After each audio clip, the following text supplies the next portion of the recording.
हाँ जी। तो हम अगला टॉपिक जो डिस्कस करने जा रहे हैं आइसोमेरिज्म। इसमें मैं बात करूंगा फंक्शनल आइसोमेरिज्म तक। ठीक है, टोटोमेरिज्म के लिए मैंने अलग से लेक्चर दिया है, बहुत इंपॉर्टेंट टॉपिक है ये। वैसे सारे इंपॉर्टेंट टॉपिक हैं बट ये कुछ खास है इसलिए इसको अलग से मैंने इज्जत दी है, अलग बनाया है इसके लिए मैंने सारा वीडियो। ठीक है। तो आइसोमेरिज्म जो क्या होता है भाई साहब, देखो आप एक बात याद रख लेना कि उसकी जो कोई भी आइसोमेरिज्म का डेफिनेशन लिखने लगे हो, चाहे चेन की, पोजीशन की, मेटामर की, किसी की भी, या ज्योमेट्रिकल, ऑप्टिकल, कंट्रोल, किसी की, पहली लाइन तो आपको सेम रहने वाली है। आइसोमेरिज्म होती क्या है, मतलब डिफरेंट कंपाउंड होंगे, मॉलिकुलर फार्मूला सेम, ये चीज़ आपकी सेम रहने वाली है। Different compounds with same molecular formula. अब आइसोमेरिज्म दो टाइप की है, स्ट्रक्चरल या स्टीरियो। तो अब यहाँ पे थोड़ा चेंज आ रहा है डेफिनेशन में, बट डिफरिंग इधर इन स्ट्रक्चर। अगर स्ट्रक्चर में डिफरेंस आ जाए तो उसको स्ट्रक्चरल आइसोमेरिज्म बोलते हैं। अगर भाई साहब स्ट्रक्चर जो जहाँ चीज़ वहाँ लगी थी वहीं लगी है, बट स्पेस में आगे पीछे चली जाए या ऊपर नीचे चली जाए, तो वो क्या, स्पेस में क्या हो रहा है, बस three dimensional arrangement of atoms in space change हो रहा है। आगे आ गई है, पीछे चलेगी। अगर जिस कार्बन पे OH लगा था उसी कार्बन पे लगा, जो ग्रुप जिस कार्बन उसी पे लगे हैं, बट आगे पीछे हो गए हैं। ठीक है जी, स्पेस में आगे थे या पीछे चले गए हैं। ठीक है, या तो इस टाइप ऑफ आइसोमेरिज्म को बोलते हैं स्पेशियल आइसोमेरिज्म और स्टीरियो आइसोमेरिज्म। ठीक है, जो चीज जहां लगी थी वहीं लगी है, स्ट्रक्चर में कोई चेंज नहीं हुआ। That is why the stereo isomerism is also called as non constitutional isomerism.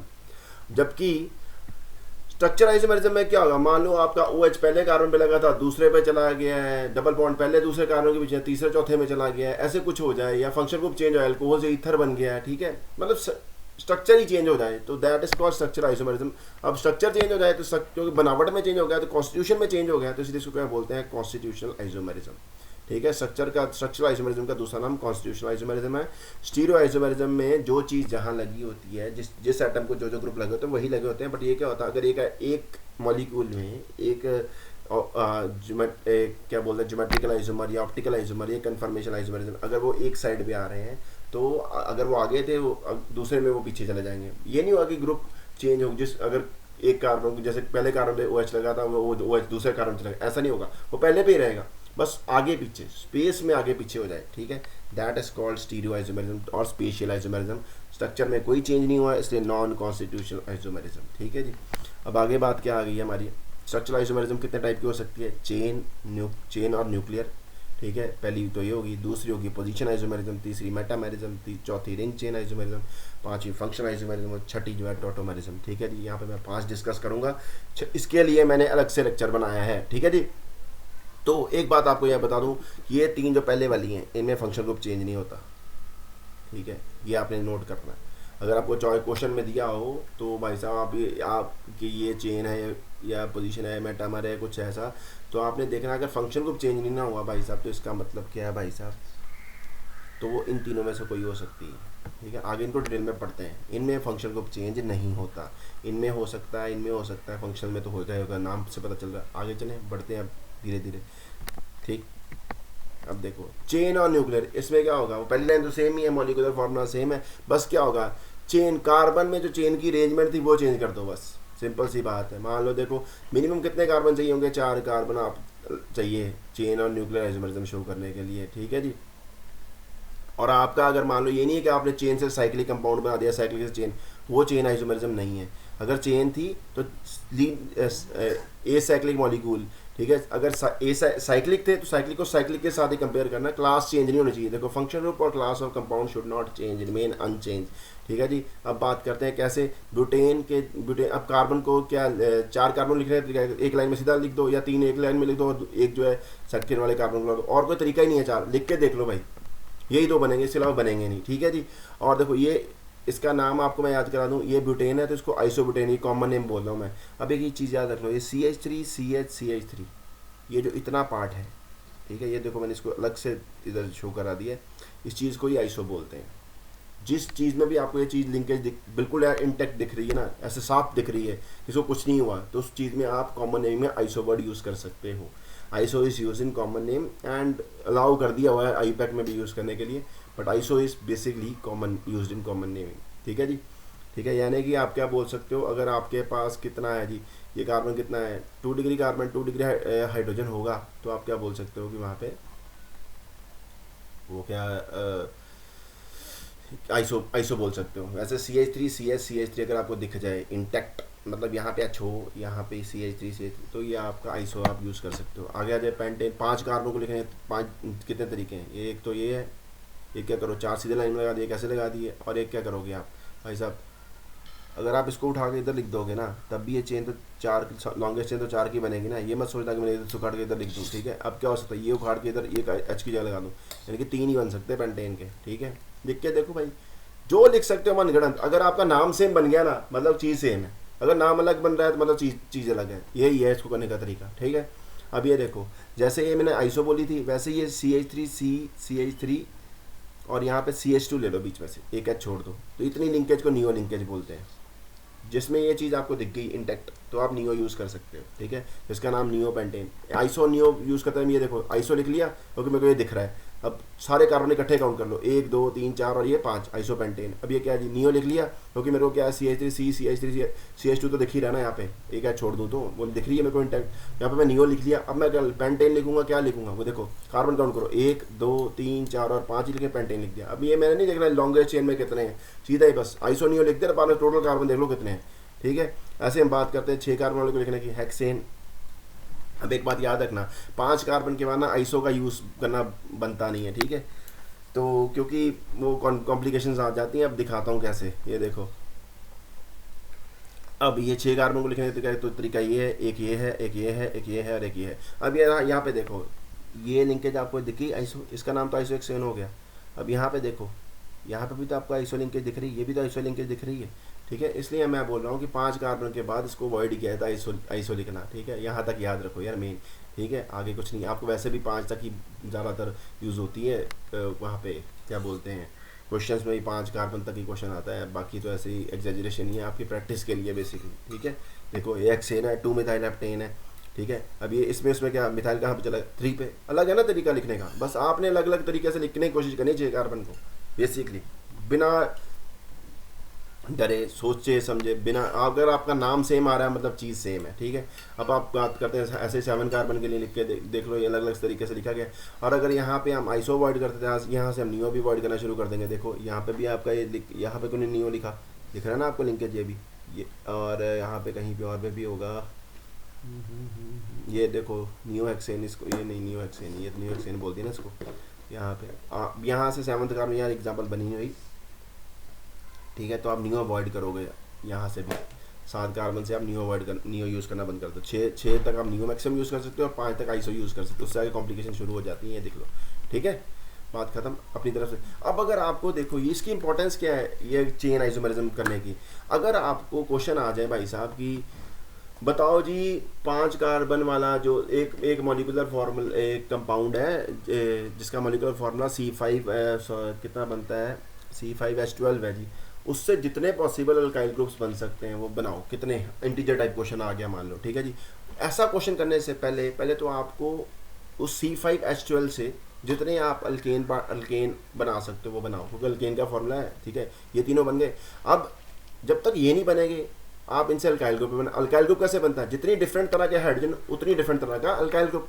तो ये आपको आना इसलिए ज़रूरी बन जाता है, ठीक है। इसको आप निगलेक्ट नहीं कर सकते। सोचो, ये फ्रीली सोचना है, डरना नहीं है। लिख के देखो, अगर आपका आंसर इनमें से सेम आना शुरू हो जाए मतलब आपको आगे 6 तक तो प्रैक्टिस करो ही करो यार, 5 तक ही प्रैक्टिस कर लो, बहुत है, आगे तो यूज़ नहीं है, ठीक है। लिख के देखो 6 तक तो मेरी तरफ से रिक्वेस्ट है कि एक बार लिख के देखो खुले दिल से। अब ये देखो जैसे कि यहाँ पे इंपॉर्टेंस क्या बन जाती है, मैंने बता दिया कि यहाँ से आगे आपको क्वेश्चन आ जाएगा कि इनसे कितनी तरह का अल्काइल ग्रुप बन सकता है, ठीक है। आप पहले उस फॉर्मूले से जितनी तरह का अल्केन बन सकता होगा वो पहले वो लिखोगे, तो उसमें से जितनी डिफरेंट तरह का एच उखड़ सकता होगा वो उखाड़ के अल्काइल ग्रुप लिखोगे। और इस क्वेश्चन को थोड़ा सा मॉडिफाई कर देते हैं हम, अल्काइल लाइट्स में अगर चले जाएँ हेलोल्केन्स में, तो वहाँ पूछ लेते हैं कि इनमें से कौन सा ऐसा पेंटेन का आइसोमर है जिनमें से मान लो जी 2 तरह का मोनोक्लोरो प्रोडक्ट बन सकता है, ठीक है। 2 तरह का मोनोक्लोरो प्रोडक्ट कैसे बनेगा, अब जितनी तरह का हाइड्रोजन है उतनी जगह हो गया। हेलोल्केन्स कैसे बनते हैं, सब्स्टिट्यूशन से अल्केन से, ठीक है। अल्केन तो फ्री रेडिकल सब्स्टिट्यूशन एक्शन जो करते हैं।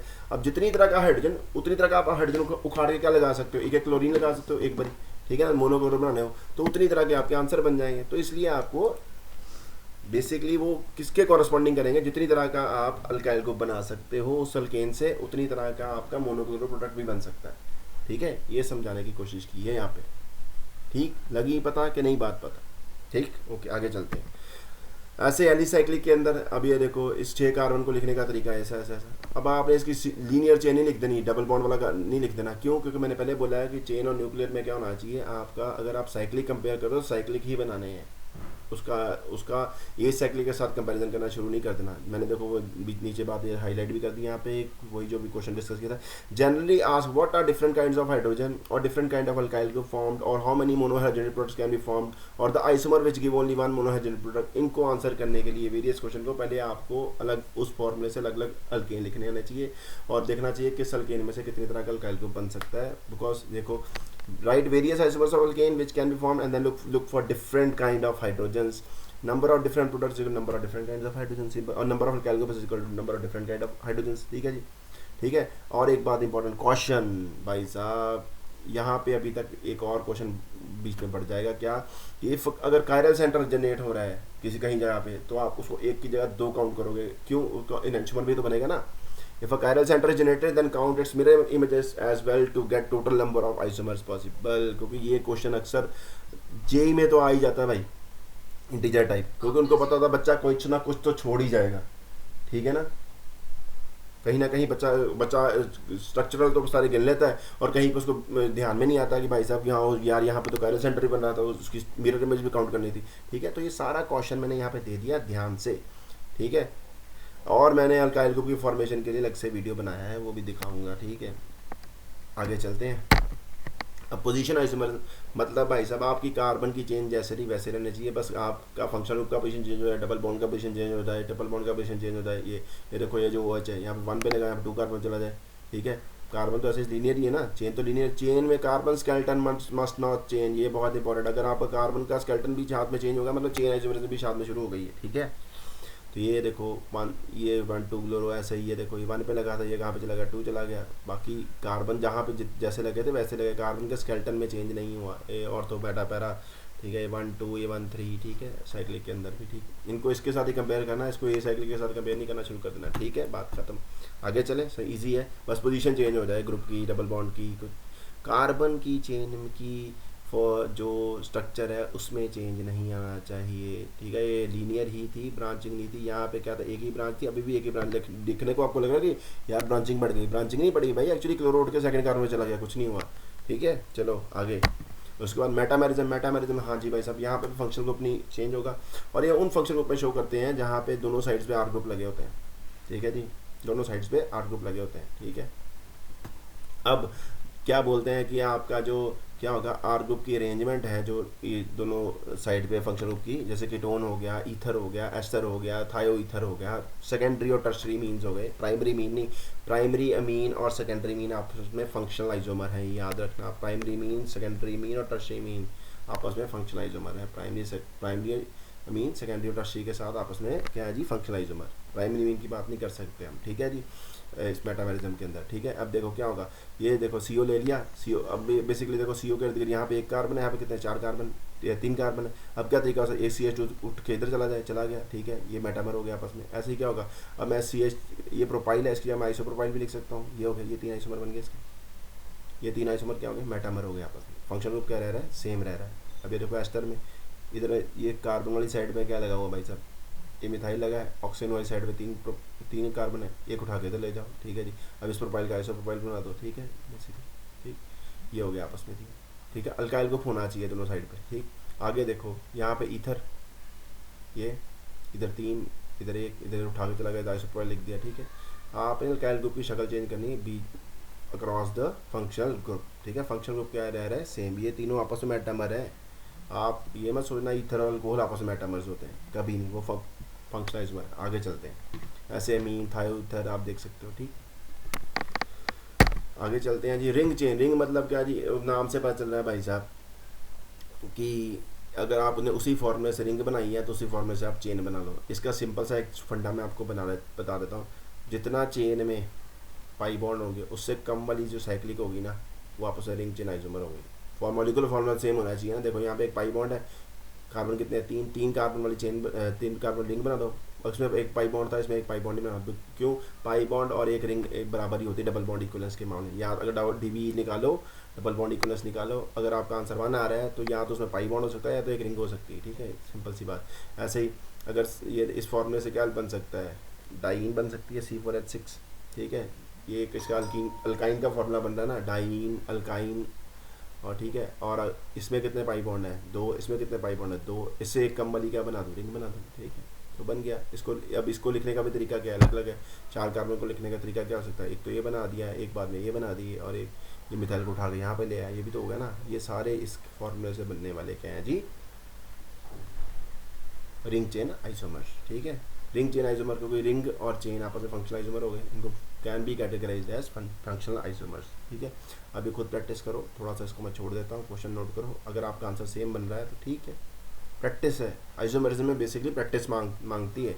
बता दिया है आपको एक शॉर्टकट का तरीका कि जितने पाई बॉन्ड आपके चेन में होंगे उससे एक कम पाई बॉन्ड किस में होना चाहिए, रिंग में बना लो, तो आपका वो रिंग चेन आइसोमर आपको इजीली मिल जाएगा, ठीक है। आगे चलो, इसके बाद आ गया फंक्शनल आइसोमरिज्म। फंक्शनल आइसोमरिज्म में क्या होगा, फंक्शन ग्रुप चेंज हो जाएगा भाई साहब, मॉलिक्यूलर फॉर्मूला क्या देगा, सेम, ठीक है जी। अल्कीन और साइक्लोअल्केन्स, अभी बात की, रिंग चेन आइसोमर एक टाइप ऑफ फंक्शनल आइसोमर होती है।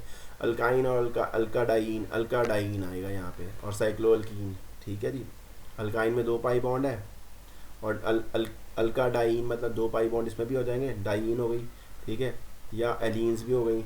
एलीन क्या होती है, लगातार 2 पाई बॉन्ड, ठीक है, तो कार्बन के क्रॉस लगातार 2 डबल बॉन्ड हो जाए, ऐसे को बोलते हैं allene. Conjugated alkenes are called allenes, ठीक है, क्यूमुलेटिव, सॉरी कॉन्जुगेटेड नहीं, cumulative alkenes are called, conjugation होता है डबल सिंगल डबल, वो अल्टरनेट, ठीक है। अगर लगातार 2 डबल बॉन्ड आ जाए, cumulative alkenes are called allenes. This is allene, ये एलीन है, ठीक है जी। ये आपस में क्या है जी, फंक्शनल आइसोमर, ठीक। मॉलिक्यूलर फार्मूला सेम रहा, फंक्शन ग्रुप चेंज हो गया भाई साहब, तो फंक्शनल आइसोमरिज्म है, ठीक है। ईथर और अल्कोहल, जिस टाइप के अल्कोहल लोगे उसी टाइप के अगर ईथर लो, अगर सैचुरेटेड अल्कोहल लिए तो उसी फार्मूले के सैचुरेटेड ईथर आपस में क्या होते हैं, फंक्शनल आइसोमर। ये एक बात शॉर्टकट बता दिया आपको, ठीक है। थायो अल्कोहल और थायो ईथर आपस में होंगी, क्या बोलेंगे, थायो अल्कोहल और थायो ईथर आपस में क्या होंगे, फंक्शनल आइसोमर। देखो इस फॉर्म में C2H6S को लिखने का तरीका क्या है कि C2H5SH लिख लूँ, या एक ईथर बना दूँ, एक कार्बन इधर, कार्बन इधर, होगी डिस्ट्रीब्यूशन। मॉलिक्यूलर फार्मूला सेम है, बट फंक्शनल ग्रुप क्या हो गया, चेंज हो गया। ऐसा ही है, देखो यार लिख के देखो, प्रैक्टिस, ठीक। आगे, aldehyde ketones and unsaturated alcohols. Aldehydes में क्या होता है, सीरियल बॉन्ड वो होता है ना, और कीटोन में सीरियल बॉन्ड वो होता है, ठीक है।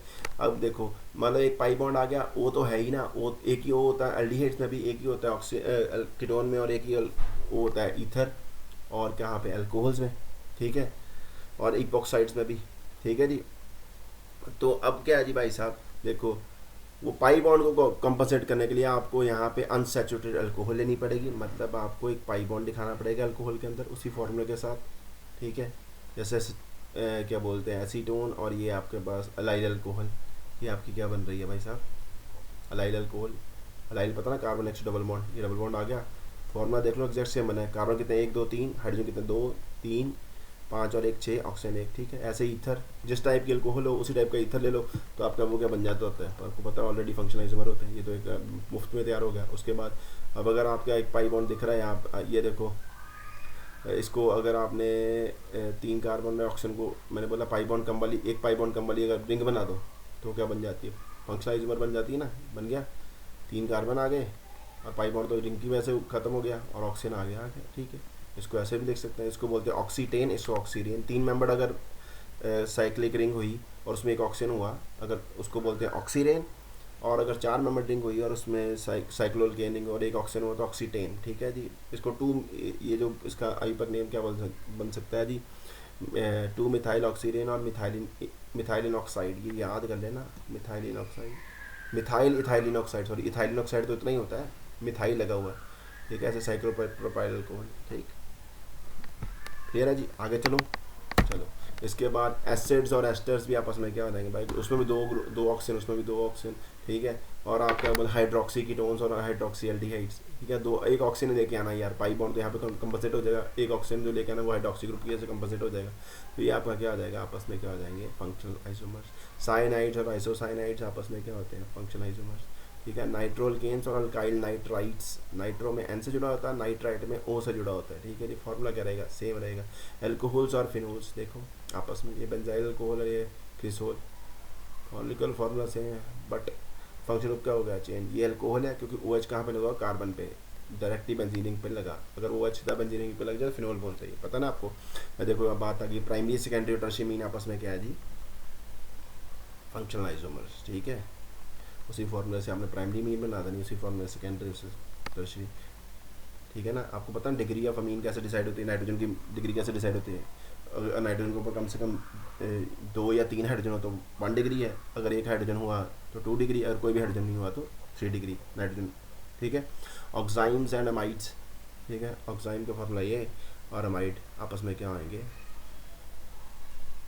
क्या बोलते हैं जी भाई साहब, फंक्शनल। भाई साहब MCQ आ जाएगा ना आपको, तो इसमें तो आसानी है, बहुत ही आसान है। अगर उन्होंने ऐसा लिख दिया है, आप क्या करना, किसी भी अगर भूल भी जाओ ना ये चीज़ें, छोड़ो, आप ना कोई भी चीज़ लिख के देख लेना, अगर आपका मॉलिक्यूलर फार्मूला सेम बन जाए, फंक्शन ग्रुप डिफरेंट बन जाए, ठीक है, आपको ऑक्साइम या फंक्शन ग्रुप याद होना चाहिए इस क्वेश्चन को करने के लिए। ये नहीं हो सकता आपको पता ही ना हो कि नाइट्रो में से एन कहाँ से जुड़ा होता है, नाइट्रो में से जो एन के थ्रू जुड़ा होता है, नाइट्राइट के थ्रू, ऑक्सीजन के थ्रू जुड़ा। अगर आपको फंक्शन ग्रुप ही नहीं पता ना तो फिर this question can be done, ठीक है, फिर वो आपको दिक्कत हो जाएगी। पहले तो आपको फंक्शन ग्रुप सारे याद होना चाहिए, उसके बाद अगर आपको ऑप्शन आ जाए इनमें से कौन सा आपस में फंक्शनल आइसोमर है, वहाँ पे लिखा होगी ऑक्साइम एंड अमाइड, ठीक है ना। आप उसी फॉर्मूले से क्या लिखने की कोशिश करो, जैसे C2H5NO गई, आप क्या ऑक्साइम बना लो और उसी फॉर्मूले से आप अमाइड लिख लो। अगर आप देखो कि हाँ जी भाई साहब ये तो दिख रहा है, मेरे को दिख रहा है कि मॉलिक्यूलर फार्मूला सेम रह रहा है बट फंक्शन ग्रुप चेंज हो रहा है, तो हाँ फंक्शनल आइसोमर है, टिक करो, खत्म बात, इससे ज़्यादा कुछ है नहीं, दिक्कत वाला काम नहीं, सारा काम आसान है। आगे चले, चलो जी, दैट इज़ इट। इसका टोटोमेज़म डिस्कस करेंगे। Thank you.